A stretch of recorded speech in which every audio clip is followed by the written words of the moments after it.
You want to sing here? I think singing Christmas carols was one of the highlights for me for the year. Although I didn't They're really meaning know for you because you've been in Taiwan. And this is Taiwan.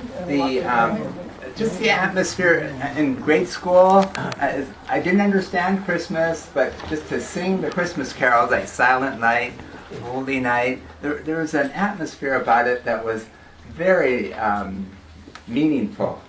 And I was thinking how we often at Christmas time celebrate Christmas in the way that, like a Christmas tree with presents and family get-togethers.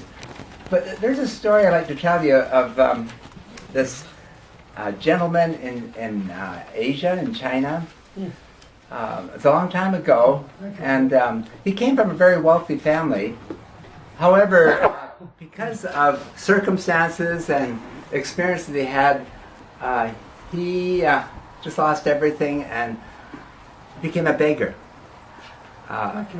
And the only thing that he preserved from his family was this black bowl, a lacquered black bowl, a heavy black bowl. And then he used this black bowl to beg. So he's begging for years. Just, you know how the kind of life you live. When you have nothing, and all you could do is sit there and ask other people for help. In China. So, yeah. And what happened was, he was doing this, and one day he dropped the bowl. Inadvertently, he dropped the bowl, and the lacquer chipped. And he noticed there was something underneath the lacquer, and he scraped off the lacquer, and it was a 24-karat gold bowl. Wow. So what happened was he was begging for something. He used a bowl, which was very nice, but there was something much more in the bowl than for begging. And I was thinking that's how we often celebrate Christmas. That is really nice, singing Christmas carols and exchanging presents. But in certain ways, it's just like that lacquered bowl outside. There's something much more significant that God's given to us through Christmas. And particularly this year, as Wes was saying, most of you know my brothers and sisters. My sister Vera, eldest sister, died earlier this year. My brother George died. And it's a very devastating experience for our family.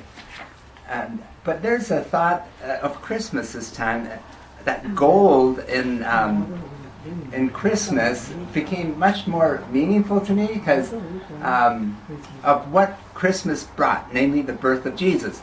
Now, I'd like to read a part of what this means. What did Jesus bring with him when he came? And it wasn't just a babe in the manger. And it wasn't just angels, well, that's pretty big, angels singing to shepherds and telling about this.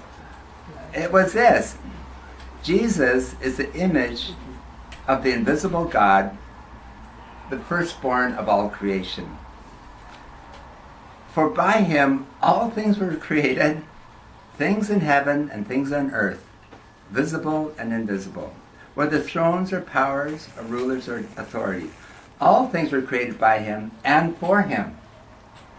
He brings all things, and in him all things hold together. And he's the head of the body, the church. He's the beginning and the firstborn from among the dead, so that in everything he might have the supremacy. For God was pleased to have all his fullness dwell in Christ, and through Christ to reconcile to God all things, whether things on earth or things in heaven, by making peace through his blood shed on the cross. It's just a little capsule of who Jesus is. He's the image of the invisible God, the God that created this universe, created you and me and everything we know about us. He is the image of this God. How do we know God? Well, you know Christ, and you will know God, because he became flesh. And now this is hard to believe, everything on earth that we see is created for him.